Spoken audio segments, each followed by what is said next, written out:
It's The World This Week. The World This Week in partnership with The Daily Beast. Nico Hines is London editor of The Daily Beast. Happy New Year to you. Happy New Year. Good to be here. Great to see you again. Great to see Vivian Walt, Paris correspondent for Time magazine, in the studio. We've been barred from having people in the studio in the past for COVID reasons, obviously. It's a shock to be here in person, but right? Delighted. Ditto for Eleanor Beardsley, Paris correspondent for National Public Radio in the United States. How are you? I'm great. It's great to get out of the house. All right. Let's see if he's getting out of the house. We're from Newcastle, Judah Grunstein, editor-in-chief of World Politics Review. How is sunny Northern England? Well, it's actually snowing today, or it was, and not too sunny. And in answer to your question, no, we're on lockdown, not getting out of the house much. All right. The World This Week on Facebook and Twitter. Hashtag World This Week. It wasn't one, but two grave assaults on America's 240-year-old democracy. Remember that the week began with the world discovering that leaked phone call where Donald Trump tries to pressure Republican officials in Georgia to reverse his loss there. All I want to do is this. I just want to find 11,780 votes, which is one more than we have. Our country has had enough. We will not take it anymore. And we're going to the Capitol. And of course, Viv, we know what happened next. Well, our country cannot take it anymore. I mean, those were ironic words, as it turned out, because I think people really cannot take it anymore. And, you mentioned the phone call to Georgia. I mean, it seems so long ago. This has been a very, very long week. It's been a shock. And I think in some ways, ultimately, very good for the Democrats. I think that in some ways, it has been a kind of pivot, a turning point. And I think that it's self-destructive. You say very good for the Democrats, but having this much of a rocky transition where we have had news this Friday of the Speaker of the House calling the Pentagon to make sure the nuclear codes are okay, does that make Joe Biden weak or strong when he comes in on day one? I think it probably makes him stronger. He has the Senate. He has, the Senate and the House behind him now. He can get his confirmation through. And I think that essentially in 2 weeks' time, you will see Trump becoming, drastically more irrelevant by the minute. And within a few weeks, we will be speaking about him less and less. I think it was actually a good thing for everybody because this was all bubbling under the surface for the last 4 years. And you had the Republicans always playing it down, well, equivocally, it's not that big of a deal. Now it's crystal clear. It's crystal clear what Donald Trump wanted, what his words can mean, how he can incite people. And this needed to happen. It needed to be blown open, this abscess. And now I think Trump will, of course, he will not be the standard bearer of the Republican Party after. It's going to change everything. And it's all self-inflicted. He did it to himself. But the country needed this. There was just this boil that had to be lanced. But those rioters inside of the Capitol, do they represent the 74 million people who voted for Trump? I don't think so. I certainly hope not. And I think many of those 74 million people must be shocked now and having a second thought, as did Kelly Loeffler, who was going to support the contesting the votes, and she said, I can't do it. As Mike Mulvaney, the Georgia senator who lost, as did Mike Mulvaney, who was very partisan. He said, elections have consequences, his former press secretary. He said, I love my job in Northern Ireland as envoy. He said, but I can't do it anymore. Mike Pompeo, William Barr, his most loyal people, they're all splitting from him now. It's not possible to go on like this anymore. It was a good thing that this happened. It was a good thing that this happened. Nico Hines, the last time the Capitol was stormed, it was your lot that did it. It was in 1814 during the War of 1812. We don't regret a thing. I think there's a danger of that we're being a bit too optimistic about all of this. How many times before has something happened to do with Trump and we thought, oh, that's it, that's the end of Trump. There's no way he's coming back from this. People have resigned. People have spoken out. And then after a few weeks, it's all been sort of revised by these kind of crazy conspiracy people. And we kind of forget, I'm sure it won't be long before people are saying, well, Trump didn't have anything to do with the actual break-in. Trump didn't, he put out a video telling them to go home. So I think the impact that we're feeling now will be diluted in the coming weeks and months. I think what might turn out to have been the really crucial thing this week, and has almost been forgotten by all this drama, is that Georgia Senate race. That was an incredible turnaround. I don't think anybody really expected the Democrats to win both of those seats, especially with a real liberal Jewish young man as one of the candidates and a properly liberal African-American preacher as one of the other candidates. These are not Joe Manchin style blue dog Democrats who appeal to conservatives. These are real Democrats elected in a real southern state. And now that Joe Biden has control effectively of the Senate, I think that will be the biggest lasting impact of this week's crazy events. Judah Grunstein, you also see the glass half full here? Well, half full, half empty. It's sort of two sides of the same coin. I think that the story from Wednesday is the two sides of American democracy. I think that there's this sense of, or a tendency sometimes because of how egregious and how outrageous Donald Trump is and has been, to look at American democracy through rose-tinted lenses. We talked, you mentioned a 240-year history. I mean, it really is a 50-year history. And even that has been a rocky 50 years since Black Americans were really guaranteed the right to vote. And so the people who stormed the Capitol building, or at least the spearhead of it, because I don't think all of them are racist white supremacists, but certainly the spearhead organizing the protests and that riot were, and we've seen that from the photographic record. Those are people who 50 years ago were in the Capitol building. I grew up, I believe Eleanor and you did too, in the United States where Jesse Helms was a senator, Strom Thurmond was a senator, Robert Byrd was a senator. These were not only avowed segregationists, but at one point open members of the Ku Klux Klan. And so it's over the last 50 years that those people have been excluded from the Capitol in terms of elected officials. It's become more uncomfortable to be openly racist and openly segregationist in the Capitol. And but at the same time, Judah, let me finish. Let me just finish. Go ahead. That's the side that you see in Georgia, the victory of the two Democrats in Georgia. The other side that you see in the storming of the Capitol building is people who are no longer terribly welcome there as elected officials who want to get back in. And I think it's as simple as that. So I think, the shock and outrage is understandable. I think the sense of victory from the Georgia elections is understandable as well. But they're inseparable is what I'm trying to say. You can't look at American democracy one without the other. They're the two sides of the story. And so American democracy has always been half full and half empty. The promise is that it's always trying to be a little more full than empty, and usually succeeding. And I think that as the shock fades from the storming of the Capitol, we will recognize that things are starting to move back in the right direction. But one of the realizations is that you have the politicization of the civil service, the high civil service in the United States like never before. For instance, the Associated Press reports that Capitol Police were mostly focused on protecting lawmakers during their joint session 3 days before. The Pentagon asked the Capitol Police if it needed National Guard manpower, and it, at first rebuffed it. There was all kinds of confusion. Did they look the other way? We'll only know when that comes up. And I'll put it to you first, Nico Hines, because I know the Daily Beast has been reporting on this. There's questions about who controls the levers of power. We've had this phone call between Nancy Pelosi and the head of the Joint Chiefs of Staff. There's real questions over this transition still with 12 days to go.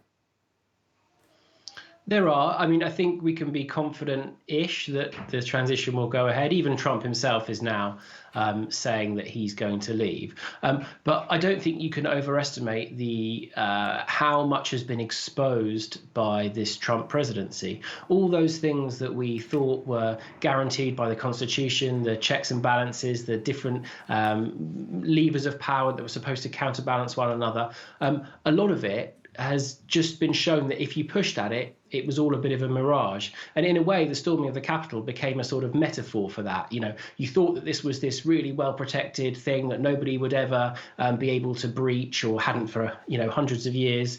But when it turned out that you actually, if somebody actually had the bravery, the madness to actually go and push it, and to say, hey, what happens if we just go through that door? What happens if we don't respect those policemen? What happens if we don't respect the norms? And they breached the norms, they just pushed their way through. And what we found out was that actually there was nothing much there at all that was stopping people from going in. It was all a kind of assumption. And we're now going to have to reckon with that in every area of life all over the world, that Trump has shown us that a lot of the norms that we have put our faith in are sometimes a lot flimsier than we thought they would be.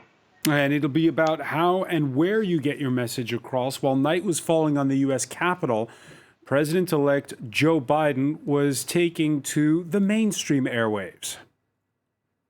I call on President Trump to go on national television now to fulfill his oath and defend the Constitution and demand an end to this siege. Of course, he didn't go on national television, Vivian Walt. He still hasn't. Instead, he's made his video remarks over Twitter. I think the time is long past for us to kind of be making appeals for Donald Trump to become a normal human being. We've done that for 4 years. But what about the role of social media here? Why, he gets to choose. Well, at last, Twitter and Facebook moved against him, but they ought to have done that 5 years ago. It's been extraordinary that it's taken them this long to, and what did it take? An armed insurrection of the Capitol building.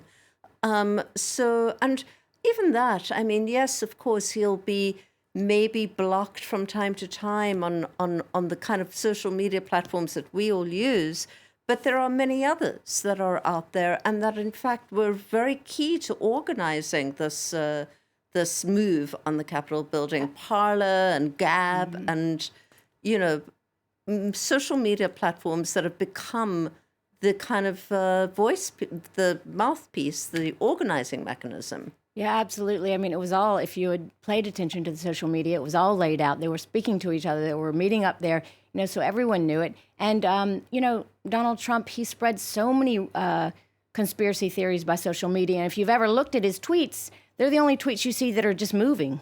The retweets and the likes are just going. It's constantly hundreds of thousands. So it is kind of like, frightening. So I think absolutely he was becoming a public danger by being able to go on these. You say things earlier, said things, Eleanor, have become crystal clear when it comes to Donald Trump. Have they become crystal clear when it comes to the fact that these social media, Facebook beginning with it, are completely deregulated, actually? Yeah, I think it's funny. The Europeans talked about this for a long time, and they went, well, the taxing these big things and also regulating, and the Americans didn't. They were so proud of their giants. But yes, I think, no, it's not crystal clear. It's very difficult. We're at the 10-year anniversary of the Arab Spring revolutions, Tunisian revolutions that Vivian and I covered together. And that was like the proud Facebook revolutions where Facebook allowed the young people to throw off the dictator in Tunisia anyway and come together. And so it was lauded back then. And now look what it's doing. It's allowing people coming in to get together, anti-democratic forces to siege, lay siege to the Capitol. So it's not clear, no. And we're going to have to find new ways. That our world is changing so fast to rein it in, to put some laws around it. And it's very, it's a frightening new Judah day. Grunstein, will Joe Biden do that? Will he rein it in, social media? It's a big question. There's certainly a lot of people in Europe who think that this could be an issue where the U.S. and Europe could actually work together instead of at cross purposes, as has been the case until now. These companies have huge, massively funded lobbying campaigns in Washington and Brussels, though. So it's an uphill climb. I did want to just sort of respond or add on to something that Nico said earlier about the norms that Donald Trump exposed as being more appearance than real.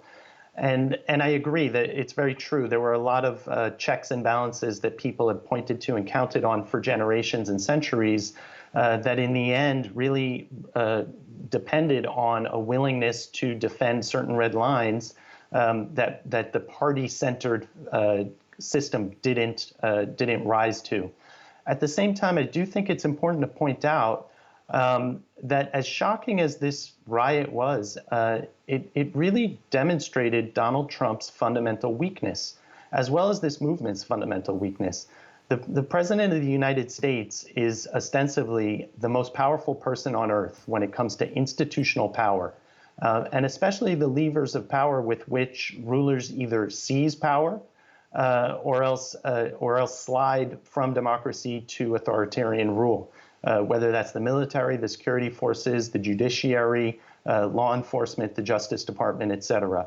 Throughout his presidency, Donald Trump demonstrated either an incompetence, an inability, or else a lack of imagination in how to actually wrestle those levers of power to his advantage. And so even though he trampled a lot of norms, at the end of the day, those institutional checks did hold up. They were severely tested. We've seen a lot of the fault lines that need to be strengthened, but they held up. And the result is that in the end, instead of a coup with the military or security forces, he was forced to appeal to this ragtag mob on the street that did breach the building. But they breached the building because there was a massive security failure.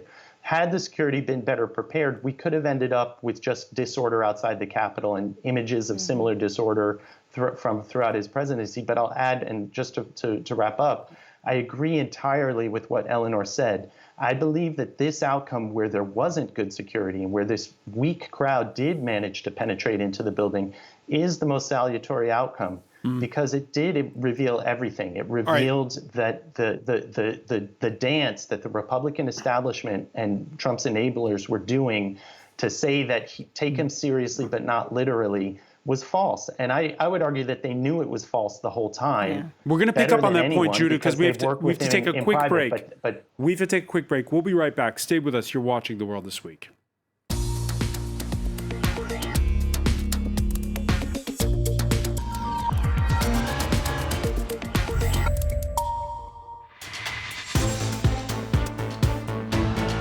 Welcome back, or welcome if you're just joining us. It's The World This Week. The World This Week in partnership with The Daily Beast. The Daily Beast London editor Nico Hines is with us from the UK capital. Also joining us, Vivian Walt, Paris correspondent for Time magazine. Eleanor Beardsley, Paris correspondent for National Public Radio in the United States. And from Newcastle, Judah Grunstein, editor-in-chief of World Politics Review. The panel pretty upbeat so far on the prospects for U.S. democracy. Yes, because while those rioters on Wednesday were breaking through the barriers at the Capitol, it was clear that the vice president was not on their side, and neither was the most powerful Republican in the U.S. Senate. If this election were overturned by mere allegations from the losing side, our democracy would enter a death spiral. We'd never see the whole nation accept an election again. Every 4 years would be a scramble for power at any cost. Laudable words, Vivian Walt. However, Donald Trump earlier in the day saying, this isn't their Republican Party, it's mine now. Yes, and that is the way he's always felt. I don't think it is his anymore after Wednesday. I think that there was a break. You can see it in all sorts of different ways. You can see it in the business organizations that have held with him for 4 years, coming out and totally breaking with him. You know, online stores no longer able to sell MAGA hats. Yeah, let's talk about that for a second. All these tiny little signs that he is toxic. We can show those images of many of the rioters with Trump hats and flags, they paid for them, and by consequence, may have been paying, this is the irony, royalties to Donald Trump himself. A Canada-based e-commerce site, Shopify, pulling Trump merchandising. eBay has now stopped people from reselling T-shirts emblazoned with the term MAGA Civil War, January 6, 2021. There's still plenty of MAGA merchandising still available on Amazon. We even found, Viv, we even found, get this, face masks that say "Make America Great Again." Well, yes, but I mean, when eBay bans you, you're in trouble.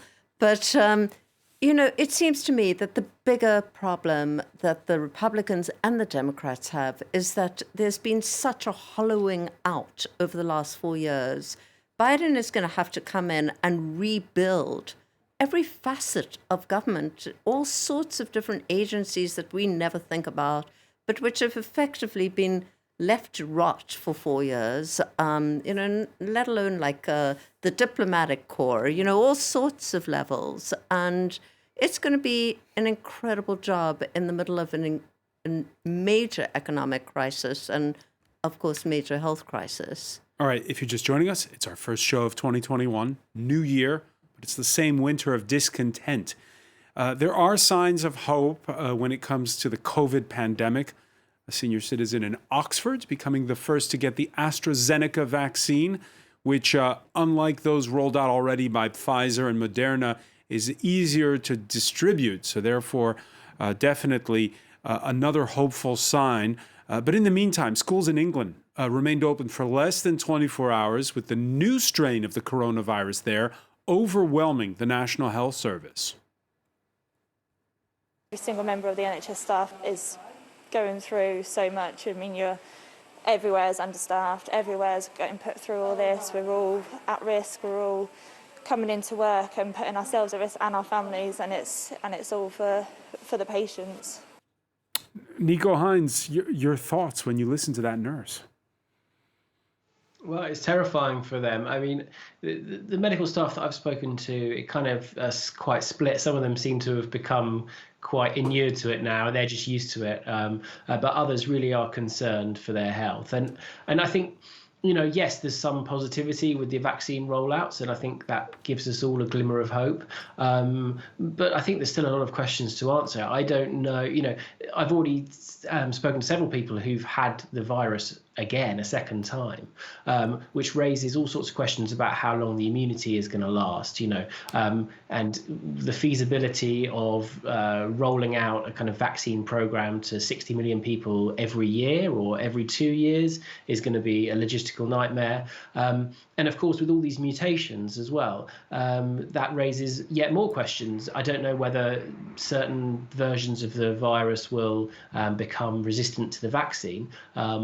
Hopefully not. And you don't know, some mutant variations may become more beneficial to us than others. Perhaps they spread faster but don't have as big an impact, So that could be a positive way forward. But I think the point is, we don't know what's happening. We don't know what's going to happen. There's so much more for scientists to figure out in terms of getting on top of this virus, that I look forward to the kind of, I've got a big blank diary for 2021. I would love to put some events in there, but I'm thinking, are we going to be safe in June? Are we going to be safe in August? Are we going to be safe in September?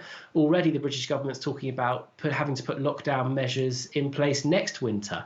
It feels like this is never going to end. Judah Grunstein, have we been too hard on politicians, especially when it comes to how they've handled the winter spreading of the pandemic? As you just heard Nico say, so much of this is unprecedented. I think it's I'm of two minds on that. I think that there's a case to be made that there were very well-developed pandemic playbooks that were not followed, that there was a priority placed in the early period of the pandemic to avoid putting too onerous burdens on people in terms of lockdowns until it was too late. At the same time, I think it's understandable as well. In a sense, all the experts could say this is what we knew was going to happen. But for people who don't study this all year round for their whole careers, for people who don't have any familiarity with it, how can you imagine what this would look like if it was allowed to spread? And at the same time, I think that fundamentally as well, there are certain decisions and equities that have to be balanced that are not just about healthcare and the virus. There's mental health, there's deferred health costs, there's the people who need health treatments and don't get them because of not having access to the hospital. There's also economic equities to be weighed, and those can't be just dismissed. All of that means that it's an extremely difficult and complex and at times heartrending decision to make. I do feel like here in England or in the UK, or perhaps more accurately in England and Wales, that the government was a little too cavalier after the circuit breaker a month or two ago to allow the London area to go directly back to tier 2, which allowed for, I think, more spread. But again, these are decisions that are really difficult to make. There's no guarantee one way or the other that they will pay off. And the proof is that we've seen countries like Germany now face an unprecedented surge despite having fared pretty well earlier, and elsewhere, countries that did really well on the first wave and that are challenged now. So I don't know that we'll have an answer to that. We might not have one until the dust settles and we have a historical perspective on it. Eleanor Beardsley, your thoughts on the messaging here, because we've seen in France, there was first a nationwide lockdown, then there was this 8 p.m. curfew, and now there's certain areas of the country where it's moved up to 6 p.m. Those areas saying, hey, not fair, why us and not the others? I think nobody really knows what to do. We hear of these new strains now, and will the vaccine really even work on them? My God, everyone was looking forward to 2021, but maybe it's just going to be more of the same. I think governments, restaurants and bars haven't been open in months, and now they're saying not till the end of January. So many people. Till mid-February, said the Prime Minister. Okay, sorry, mid-February. People are wiped out. This is killing economies, livelihoods. It's not just, yes, it's sick and dying in the hospitals, number one, but people are this is the most unbelievable thing. I don't think governments know what to do. So, yes, an 8 p.m. curfew, a 6 p.m. curfew, they're desperate. They're trying not to do another lockdown. We just had one in November. They're trying all of these things. I mean, I don't know. People in France are wearing masks. I don't know why it's so bad here, honestly. You hear in the U.S. they don't wear them as much, but it's just out of control, and it's very scary. And this may go on, like Nico said, for a very long time. And it's not just Europe where they're returning to lockdown. Same story in places like Japan. And we also saw Zimbabwe. We can show you images at the border with South Africa, which is also having to contend with that new strain that Nico Hines was talking about, Vivian Walt. In South Africa, it's really a double whammy, isn't it? Because you have the new strain and a lot of questions over vaccines, the fact that they've been slow to roll out there. Absolutely. I mean, they haven't had the supply of vaccines in the way that Europe and the US has. And somewhat ironically, because actually some of the vaccines are actually manufactured in factories in South Africa, but they're all for export. And so... And now you that's the criticism we've heard in Germany as well, because of the absolutely BioNTech, which is a German startup, saying, why don't we get more? And it's a problem all over Africa, of course, and all over the developing world, that they're looking at the rich countries having bought up the world supply of vaccines.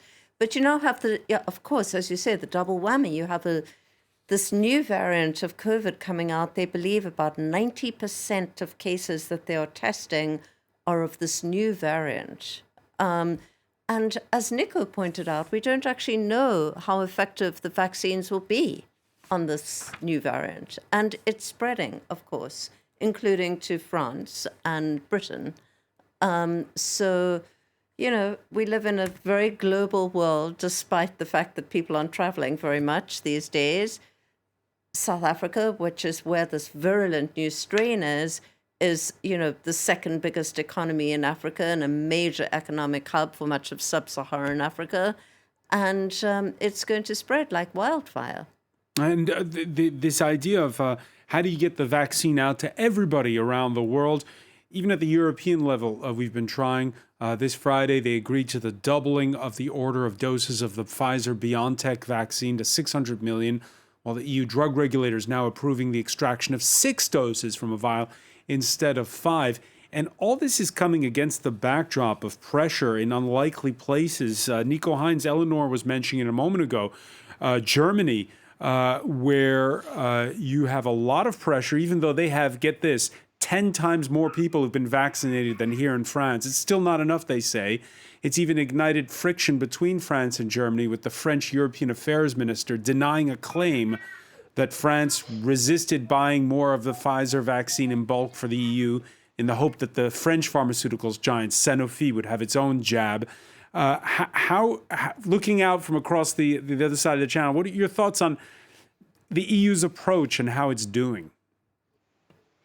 Well, there was a brief moment when everyone in Britain was very pleased with themselves because we had the vaccine before you guys did, and we were claiming, although I think it turned out to be another one of Boris Johnson's lies, we were claiming that this was because we had left the European Union. Look, I think every country is kind of struggling with its own internal. I mean, this is such a huge logistical challenge, you know. And from some of what the reporting we've done at Daily Beast on the vaccinations in France, I mean, I think on January the 1st, only 516 people had been vaccinated or something, and that can't be purely down to logistics, you know. So there are all sorts of machinations behind the scenes as well, of course. And Israel, which had shot into the lead and vaccinated 1 million people, and then early this week they said, oh, we've run out and we can't do anybody else. I think it's going to be bumpy and it's going to be lumpy, and everyone, I mean, can you imagine behind the scenes sniping and squabbling as different governments try and get more for themselves and try not to be caught out in the eyes of their own voters as not having done enough to get the product into their own hands? It does seem, at least now that we've got such an array of vaccines, that hopefully that will continue. You know, the French will eventually catch up, I'm sure. You know, the more and more vaccines that come onto the market, it does seem like within, say, 6 to 12 months that there will be loads of vaccine to go around. It's just that, like we were saying earlier, we're just going to have to be patient for normality to be restored.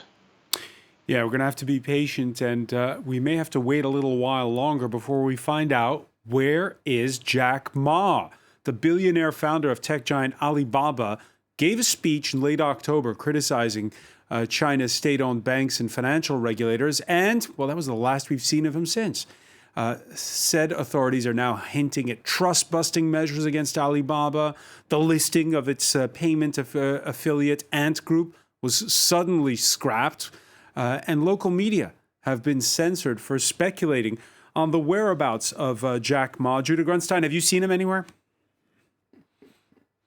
Castle, I don't think. I think it's just a testament to a couple things in terms of China, that the party will help you fly, but if you get too high, your wings will burn. And certainly if you get too high that you think you can challenge the party, that will expedite that process. But I think also it's just a sign as well that what we were talking about earlier in terms of regulation of tech in the U.S. And in Europe, this is, you know, they say that big data is the new oil. And so these big tech companies, whether it's in Europe, whether it's in the US, or whether it's in China, are growing and have a reach and a power and traction with an amount of people, an amount of data that poses a threat to governments everywhere. And so I do think that one of the big stories and trends that we're going to watch over the next year, 2 years, 5 years, and that historically we'll look back on to this time, is the struggle of power between states and governments and the big tech giants that have emerged and that might still emerge to come. I think I think that Jack Ma is an example similar to Facebook or Twitter of a dynamic that's not going to go away. A dynamic that's not going to go away. And what's interesting, Vivian Walt, is it's been a week for China where we've seen a lot of strong arm measures. Including this, there had been this deal where the World Health Organization was going to be able to send in a team to probe the origins of COVID in Wuhan. And now there's some kind of visa trouble that's... Well, we've been hearing about that for several months. I mean, it was really back in I think before the summer, that the WHO was saying that they were going to send this high-level mission into China, which somehow just didn't happen. What does it say about Xi Jinping? What does it say about, is he strong or weak right now? Well, I mean, the conventional wisdom is that he is the strongest leader China has had in many years and will be for many years. I mean, interesting what Judah said. You have the emergence of a kind of parallel power that's equally powerful as the Communist Party, and that is the kind of levers of internationally moving data, and Ant and Alibaba were that writ large, and very threatening for that. You have the richest man in China, who really, in some ways, doesn't need the party, and that's a kind of reality that she has not had to face until now. And we'll still, we haven't yet seen who comes out on top. I think, he's both strong and very weak. He's very strong because look how China dispensed with the virus, and they're eating at restaurants. They're fine. They locked everybody down. It's done, and that's the part of China that you can't help but admire. But then there's the others. It's a total dictatorship, and so he's threatened by truth and democracy and people knowing what's going on. So you see this horrible side of, Jack Ma disappearing. And there's Hong Kong this week as well with those arrests. Absolutely. And so that's the scary side of China. So he has a soft underbelly, but my God, yes, he's very strong. He can control his nation, and he's booming right now. But this is his weak points. The biggest wave yet of Hong Kong arrests happening the same day as Wednesday's Capitol Hill chaos in Washington. So Beijing took advantage of it to take aim at Western governments for their criticism, and also to take aim at Western media. 当他们形容美国的那些示威者用的都是暴徒、国内恐怖分子，都是用这样的词。但是，一说到香港，就说这是一些民主的斗士，甚至民主的英雄。所以，我认为这个本身不同的反应、不同的用词，就是一种典型的双重标准。 Yeah, so Nico Hines, when you storm the U.S. Capitol, you're a thug or terrorist. But when you're in Hong Kong, she says these people are democratic fighters and even heroes. A bit of a tenuous parallel there, perhaps. There is, but you do have to laugh. I mean, the United States, it's almost unique in that you had a popular uprising of people storming Parliament, demanding less democracy. It's almost always the other way around. And yeah, look, the US has lost its, moral superiority for sure, certainly in the short term. And you can't blame the likes of Putin and Xi for jumping in there and making that point. But the Chinese government is just so effective at what it does. I think one thing that we have to admit, and we should say more often to the viewers, to our readers, is that we just don't know what's going on in China. It's not possible to report everything that's going on in China. It's not really possible to get an overall view of what's happening there. We're left relying on things like satellite data and traffic patterns to try and work out how many people are going to certain areas, or that was how they discovered the Uyghurs camps. I think it's so difficult to know. And like Jack Ma is a very good example of that. I spoke to a guy this week who works with a lot of Chinese tech companies. He works with Alibaba. He said from what he's seen on the inside, the company's running exactly as usual. He's worked with other companies in the past where the big boss has suddenly been arrested or got into trouble, and you could tell immediately that there was this kind of paralysis in the whole company. And so his take was that Jack Ma was fired and was just taking a rather wise sabbatical and not doing anything to upset the government so that he could get his reforms through that he was hoping to get, so he can make another bazillion dollars in the coming years. But the truth is, we just don't know. All right, Jack Ma alive and well and living in Paris. That could be one hypothesis. We want to thank you, Nico Hines, for joining us from London. I want to thank Judah Grunstein in Newcastle upon Tyne, Vivian Walt, Eleanor Beardsley. Thank you for joining us here in The World This Week.